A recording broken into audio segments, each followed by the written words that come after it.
7월 18일 목요일 새벽 기도회를 시작하겠습니다. 사도신경을 고백하시고 찬송가 320장을 부르신 후에 하나님의 말씀을 함께 나누겠습니다. 오늘 하나님께서 저희에게 주신 말씀은 열왕기하 12장 9절부터 21절까지의 말씀입니다.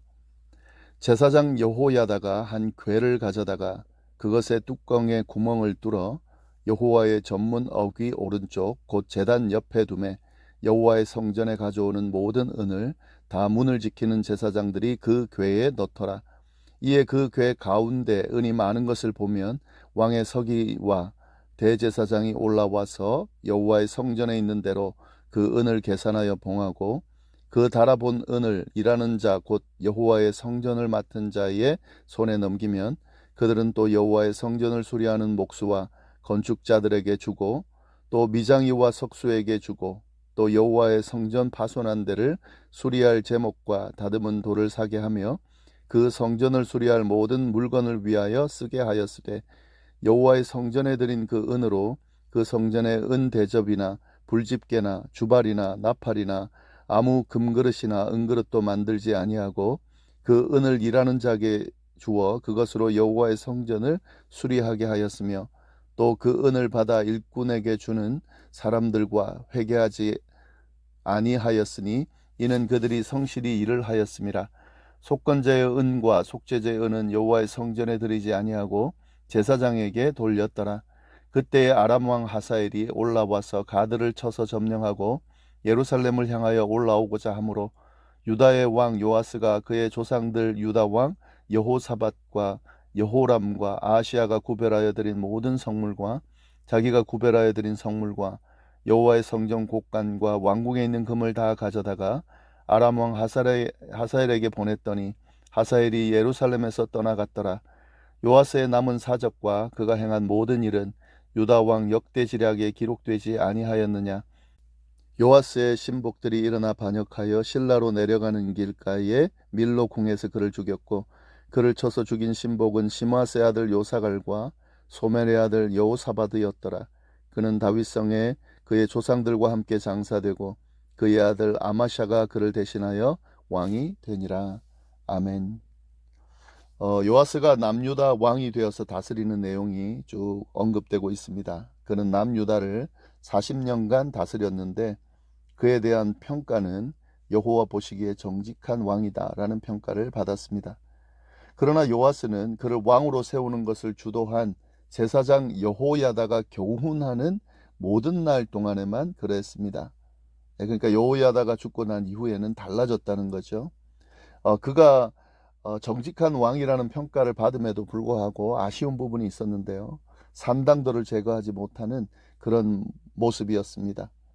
전반적으로 선한 왕이다라고 평가를 받지만 그는 전체적으로 결국 마지막까지 긍정적이라는 평가를 받지는 못했습니다. 오늘 본문에는 그 내용이 언급되고 있습니다. 이 요아스가 아주 잘했던 일 중 하나는 성전을 보수하는 것이었습니다. 그는 제사장들에게 성전을 보수할 것을 지시했습니다. 그런데 제사장들이 왕의 지시가 있었음에도 불구하고 바로 이행되지가 않았습니다. 시간이 지났음에도 불구하고 성전 보수의 지시가 이행되지 않았는데요. 그러자 요아스는 포기하지 않고 새로운 성전 체계를 세워서 성전을 수리하게 지시를 합니다. 이행을 합니다. 그것이 뭐냐면 어제 이제 나눴던 내용인데 성전에 바쳐지는 헌금들을 먼저 성전 수리에 사용하는 거죠. 그리고 제사장들이 헌금을 받아가지고 성전 보수에 사용하는 것이 아니라 들어오는 헌금이 있으면 제사장들을 거치지 않고 바로 성전을 보수하는데 사용하는 이런 방법이었습니다. 이에 대해서 대제사장 여호야다를 포함한 모든 제사장들이 좋게 여겼기 때문에 그 왕의 지시대로 이행을 합니다. 오늘 본문의 내용은 바로 그것을 이행하는 내용이 나옵니다. 9절 말씀 먼저 보시면은요. 제사장 여호야다가 한 궤를 가져다가 그것의 뚜껑에 구멍을 뚫어 여호와의 전문 어귀 오른쪽 곧 제단 옆에 두매 여호와의 성전에 가져오는 모든 은을 다 문을 지키는 제사장들이 그 궤에 넣더라. 대제사장 여호야다가 헌금함을 만들었다는 거죠. 그래서 성전 입구에 뒀다는 겁니다. 그리고 여호와의 성전을 위해 가져오는 헌금, 모든 은을 그 헌금함에 넣도록 했습니다. 입구를 지키는 제사장들이 그 헌금함을 관리를 했지만 그가 뭘 어떻게 하는 건 아니고요. 백성들이 헌금을 가져오면 그 헌금함에 바로바로 넣도록 하는, 이끄는 그런 역할을 했습니다. 자, 그렇게 해서 헌금함이 다 찼을 때 어떻게 하는가? 10절부터 12절 말씀입니다.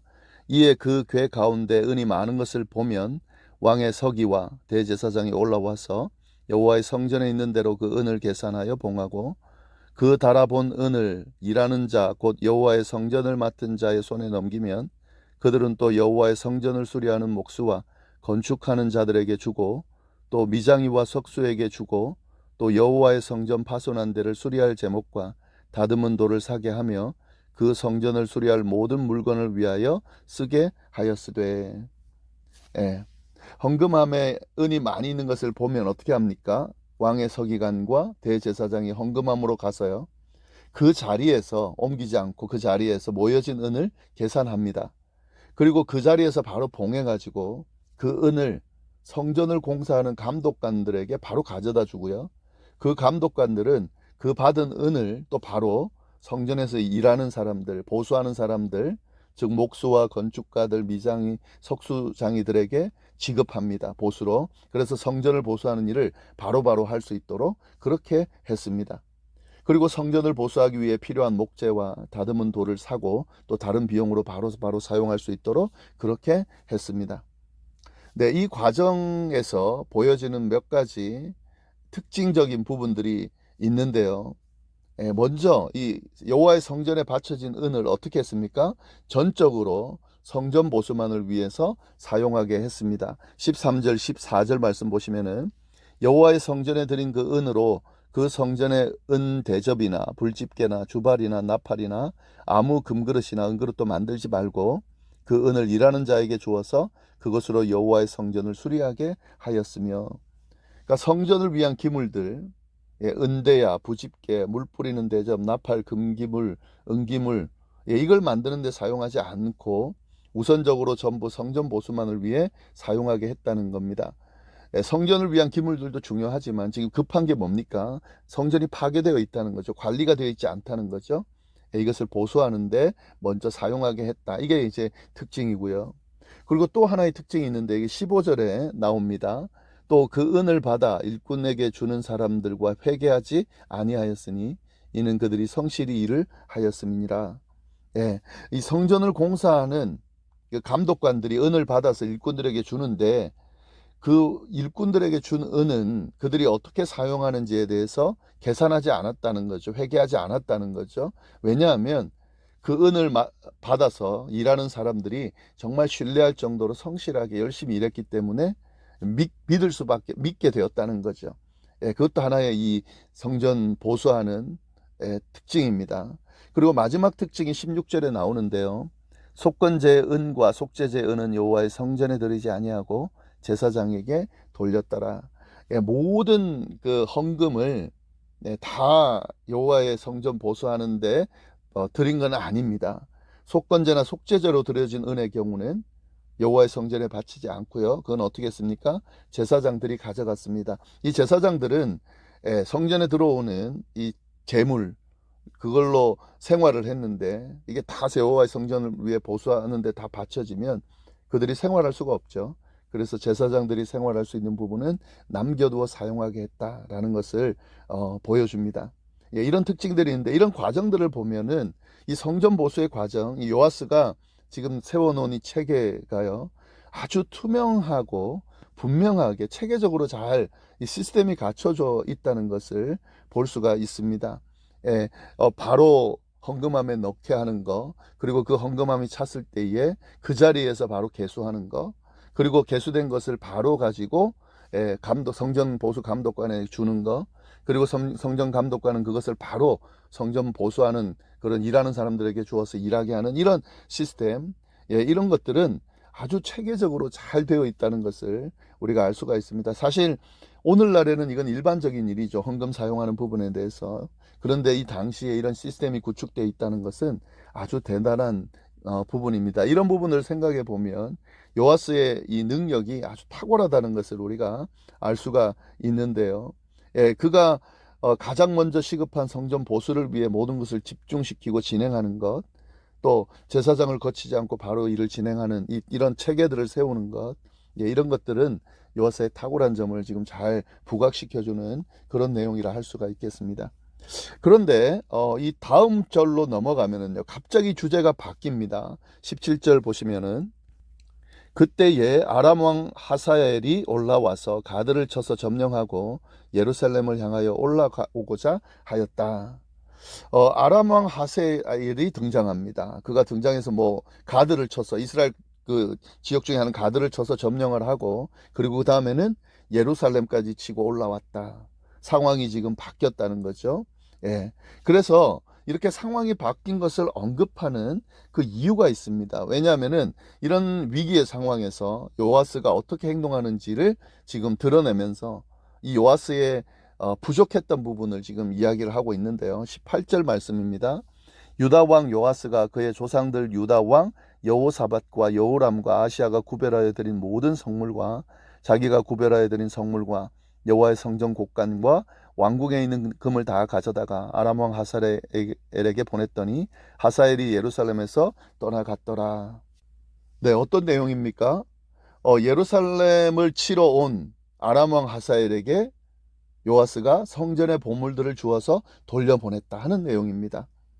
이 선대 왕들이 구별하여 드린 모든 성물, 또 자신이 구별하여 드린 성물, 그리고 여호와의 성전 곡간에 있는 것들, 그리고 왕궁에 있는 금까지 모두 가져다가 아람 왕 하사엘에게 바쳤다는 거죠. 물론 그렇게 해서 위기를 모면하고 이스라엘을 구한 거죠, 결국에는. 그러나 그 모든 것들을 해결하는 방법이 하나님께 전혀 묻지도 않고 게다가 성전에 드려진 거룩한 성물들을 다 내줬다 하는 것이 아주 큰 문제입니다. 네, 이 구절을 통해서요, 앞에 있는 내용들이 완전히 반전되는 내용, 그래서 요아스의 부정적인 부분이 아주 부각되고 있죠. 분명히 성전을 보수하는 일을 지혜롭게 잘 감당했습니다. 그 내용을 쭉 언급을 하고 있습니다. 그래서 전체적으로 여호와 보시기에 정직하다는 평가까지 받은 요아스입니다. 그런데 마지막에 이 위기 앞에서 무너지는 모습을 보여주고 있는 거죠. 그는 위기 상황이 왔을 때에 하나님께 묻고 판단했다는 내용이 전혀 없습니다. 그는 자신의 생각과 판단으로 행동을 했습니다. 게다가 거룩한 성물을 아람 왕에게 다 내줬다는 거죠. 이거는 성전을 보수하던 모습과는 너무도 다른 그런 모습을 보여주고 있습니다. 참 아쉬운 모습이죠. 이걸 요아스가 지금 보여주는 거죠. 그래서 요아스의 최종 결론이 뭡니까? 19절부터 21절까지의 내용입니다. 요아스의 남은 사적과 그가 행한 모든 일은 유다 왕 역대 지략에 기록되지 아니하였느냐? 요아스의 신복들이 일어나 반역하여 실라로 내려가는 길가에 밀로 궁에서 그를 죽였고, 그를 쳐서 죽인 신복은 시므아스의 아들 요사갈과 소멜의 아들 여호사밧이었더라. 그는 다윗성에 그의 조상들과 함께 장사되고 그의 아들 아마샤가 그를 대신하여 왕이 되니라. 요아스의 말년이 어떻다는 거죠? 신복들이 반역을 일으켰고요. 그리고 반역한 신복들에 의해서 죽임을 맞이하게 됐다는 거죠. 여기 왜 반역이 일어났는지, 또 요아스가 왜 그들을 통해 죽었는지 자세한 내용은 언급되지 않습니다. 그러나 같은 내용이 있는 역대하 24장에 보면 나와 있습니다. 그가 이 요아스가 여호야다의 아들 스가랴를 돌로 쳐 죽이는 그런 내용이 언급되고 있습니다. 이 요아스는요, 여호야다가 죽자 타락하는 모습을 보여주게 되고요, 그에 대해서 지적하는 여호야다의 아들 스가랴를 돌로 쳐 죽이는 그런 죄를 범하게 됩니다. 아마도 그 신복들은 이 아람이 쳐들어왔을 때에 여호와의 성물을 다 내어주는 그 부분에 대해서도 늘 염두에 두었을 거고, 결국에는 타락하는 그 모습을 지켜보면서 이 신복들이 그냥 둘 수 없었겠죠. 결국 물론 하나님이 신복들을 통해서 그를 심판하신 건데, 요아스는 이렇게 비참한 말로를 맞이하게 됩니다. 여기서 우리가 중요한 사실을 하나 깨닫게 되죠. 끝까지 잘한다는 것이 참 중요하다는 사실이죠. 아무리 잘해왔어도 마무리를 잘하지 않으면 문제가 되는 겁니다. 초심을 잃지 않고 끝까지 잘하는 것이 참으로 중요합니다. 그리고 하나님의 사역을 감당하고 놀라운 업적을 이루었다고 해서 그것이 개인의 삶의 마지막을 보장해 주는 것은 아니다라고 하는 사실입니다. 예, 자신이 아무리 큰 일을 잘 감당하고 성공적인 업적을 이뤘다 하더라도 하나님 앞에서의 개인의 삶은 다른 문제입니다. 그 삶은 끝까지 잘 추스를 수 있어야 된다는 거죠. 예, 그래야 개인의 삶도 잘 마무리가 될 수 있는 거죠. 큰 일을 이뤘다고 개인의 모든 것이 다 용서되고 완벽하게 세워지는 것은 아니라는 사실을 우리가 늘 염두에 두면서 우리의 삶을 추스를 필요가 있습니다. 그래서 문제가 되는 거죠. 지금 기독교의 큰 업적을 이룬 사람들이 많은데 그들이 그 업적을 이뤘다는 것으로 모든 것이 다 수용이 되고 용서가 되는 그런 모습으로 행동하고 마지막을 보내는 그런 사람들이 많이 있습니다. 하나님은 그들의 그 모습을 기뻐하지 않습니다. 그들이 하나님 앞에 섰을 때에 개인의 삶에 하나님 앞에서의 그 신앙의 모습이 어땠는지를 보고 하나님은 심판하실 겁니다. 뭐 우리가 지금 평가할 것은 아니지만요. 반드시 그 심판 앞에 서서 그들이 하나님 앞에서 정말 바른 모습을 보이지 않았다면 그가 이룬 업적과 관계없이 하나님의 심판을 받게 될 거다 하는 사실입니다. 네, 기도하겠습니다. 하나님 아버지 감사합니다. 귀한 말씀으로 하루를 시작합니다. 오늘 하루 정말 멋진 하루가 될 수 있도록 주님과 동행하는 하루가 될 수 있도록 그리고 하나님 앞에 개인의 삶을 잘 추스르며 세우는 하루가 될 수 있도록 역사하여 주옵소서. 감사하며 모든 말씀을 예수 그리스도의 이름으로 기도드립니다. 아멘.